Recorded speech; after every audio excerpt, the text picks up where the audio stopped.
What's up, everybody? Matt Nuzzo. We're here at Rio. We've got James Jenkins and the new Slingshot Flying Fish. So Slingshot has released a new prone foil surfing board called the Flying Fish. They've come in sizes 4.2, 4.6, which we've got in each size here, and then they got a 5.0, volumes 30, 35 liters, and 40 liters respectively. James has been doing a lot of R&D with this board, a lot of work with them to make sure it's right for prone surfing, but then it kind of morphed into a board that we can multi-sport on and do everything on. So I'll send it off to James and say, James, what's up with this board, man? Tell me about it.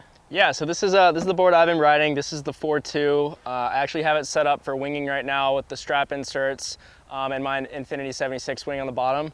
Yeah, so basically when we started working on this board, the idea was to create, Slingshot's first really quality prone board. So we came up with this tail here, which this is the board that came after their high roller. And we really changed the design from that board to this one with that really boxed out tail that really helps, pushing off of white water and getting into waves when you're just prone paddling. Yeah, it's super flat on the bottom too, man. This is like this, this section through here is just real flat, so it probably gives you a ton of gliding surface, and then you got a nice kind of V through the middle and shined rails down the edge here. Exactly, yeah.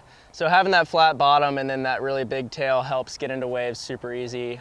And then when you're coming off of foil, the flat bottom of the board helps bounce off the water and come back up on foil, I've noticed as well. So yeah, it's been a great prone board as well, but then once you get into winging and kiting, it really turns into the all-around one board quiver for traveling and trips. These have foot straps. Like a lot of people are like, hey, I want to have foot straps that are wide, like a old windsurf strap. They're doing the surf style strap with this. So you can set it up for regular foot, so diagonal on the front, or diagonal the other side for goofy, and then center foot strap. There's a lot. You could also do a center line for the front foot strap, so a lot of variety for the foot strap placement. Also, this deck pad has really nice grip to it, really good high quality grip, and a good solid kicktail on it. The deck is kind of concave. Like, how does that concave affect, like, prone surfing or winging? Like, how does it ride? What's it feel like with a concave deck? For whatever reason, it just works really well. I like having that kind of scooped out concave when paddling on it. When you're paddling side to side, sometimes the foil makes your board go side to side, and having that concave just keeps your body centered when paddling, keeps you stable. Yeah, I don't know, it seems to work really well. Right, and then the other thing is that we tried at kiting, we're like, man, this thing is awesome, because we've always loved the Alien Air. It's been just like a staple for our lineup for coaching and for teaching people how to kite foil. And then we got on this thing, we're like, this thing is a winner, man. And it was like, this thing is super easy to ride kiting, and the size range works really well too, because like, hey, if you're a more entry-level kiter, you can get the 4.6 or 5.0 and have a lot of planing surface.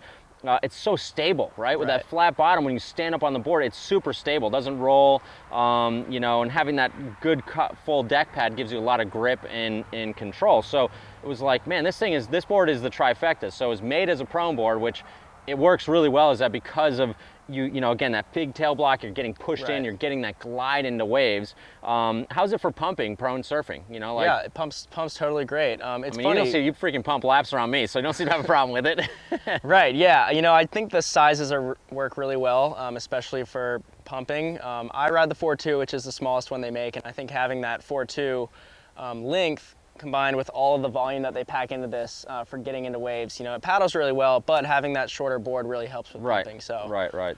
So it first and foremost is a prone foil surfing board, but then having something that you can multi-sport on it, and you can also wake foil on. We haven't done a lot of wake foiling. We've done some behind your guys' boat and everything, and I've seen you just carve, carving even when we were in the BVIs that time. So I just like hop off the back of the thing, go out and just catch some, swells and just go cruise, and then come back, pump back, and get into the wake and cruise and just carve with it. So it does work well. It's like for wake foiling, a lot of people like a little lower volume board, so just so they can push underwater easier. But again, the 4.2 is 30 liters. It's pretty easy to push underwater. It's not like super bulky, it doesn't feel bulky and quirky. So, really this board for prone foiling, winging, kite surfing, and wake foiling, like this is the one hit wonder for everything. It does have the track mount, so James has got his Infinity 76 on here, his F-Surf.